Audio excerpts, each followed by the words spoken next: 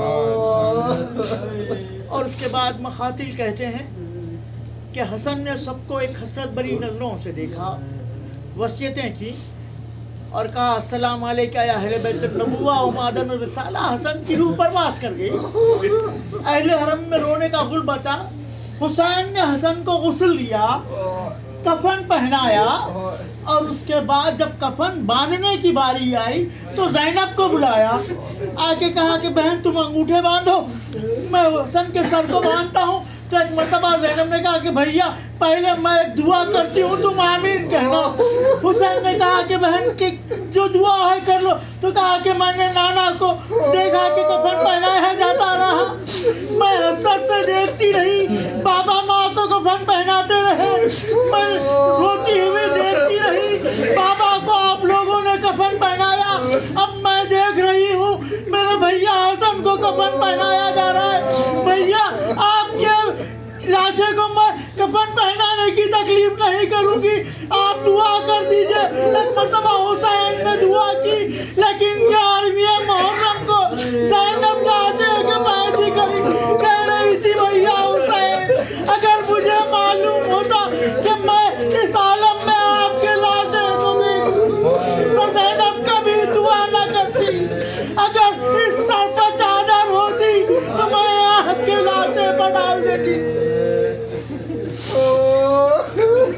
حسن کو کفنایا جا چکا تو اب بنی ہاشم ہیں، ابو الفضل عباس ہیں، حسین ہیں، محمد حنفیہ ہیں، عبداللہ جعفر طیار ہیں، پورے بنی ہاشم ہیں۔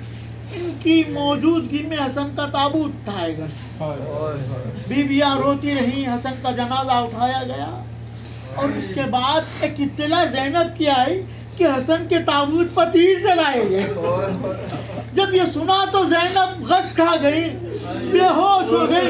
میں کہوں گا بیوی آپ نے حسن کے جنازے کو دیکھا نہیں، صرف سنا تو آپ کا یہ عالم ہے، لیکن کربلا کے مقتل میں حسین ملاقات کے لیے ایسے آئیں گے کہ سر سے پیر تک تیروں سے چھنی ہوں گے۔ میرا یہی سوال تھا جہاں سے میری تقریر کا آغاز ہوا، کیا تقاضے تھے محبت کے؟ رسول اللہ کی جنازے میں مسلمان آئے نہیں، فاطمہ نے بلایا نہیں، علی نے خود روک دیا، کہا کہ میرا جنازہ چھپا کے دفن کرنا، کسی کو بتانا نہیں۔ علی نے بھی کسی کو نہیں بلایا۔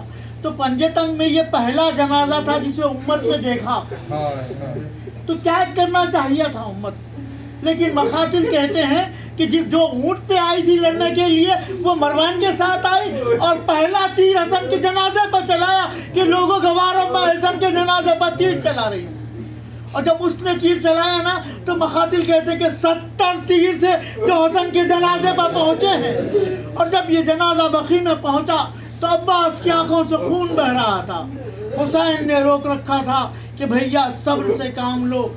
تو مقاتل میں بس میں نے اپنی تقریر ختم کی، یہاں پہنچ کے میں محسن نقوی کا ایک جملہ عرض کروں اور اپنی تقریر کو تمام کروں کہ زہرا کے 2 بیٹے ہیں، ایک کے جنازے پر تیر ہے، دوسرے کے لیے مقاتل لکھتے ہیں کہ حسین کا جنازہ تیروں پر ٹھہرا رہا۔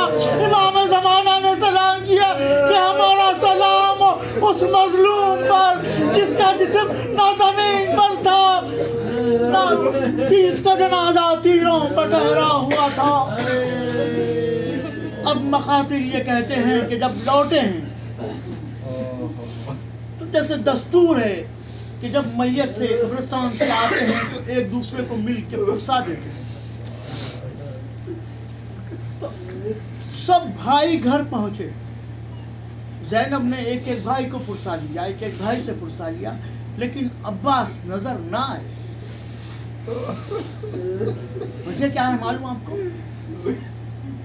امام حسن پر ایک حملہ ہوا تھا زندگی میں، مدائن میں حملہ ہوا تھا اور آپ کا پہلو زخمی ہوا تھا امام حسن کا۔ تو جب عباس کو معلوم ہونا کہ ایک شخص نے زہریلے خنجر سے امام حسن کو زخمی کیا، تو تنہا جا کے اس کے شہر میں جا کے بازار میں جب وہ سودا خریدا تھا اسے پکڑ کے اسے قتل کر کے اس کا سر لا کے امام حسن کے قدموں پر ڈال دیا کہ مولا آپ کے ساتھ گستاخی کرنے والا زندہ رہنے کا حق نہیں رکھتا۔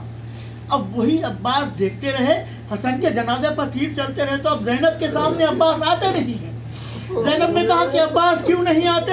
تو کہا کہ میں کیسے آپ کو منہ دکھاؤں کہ میں کھڑا دیکھتا رہا، ظالم تیر پہ تیر چلاتے رہے، میں کہوں گا بی بی ابھی آپ سن رہی ہیں، لیکن کربلا میں عباس کا لاشا بھی تیروں پہ ہوگا، حسین کا لاشا بھی تیروں پہ ہوگا۔ القوم الظالمین سیالم الذین ظلموا ماتم حسین۔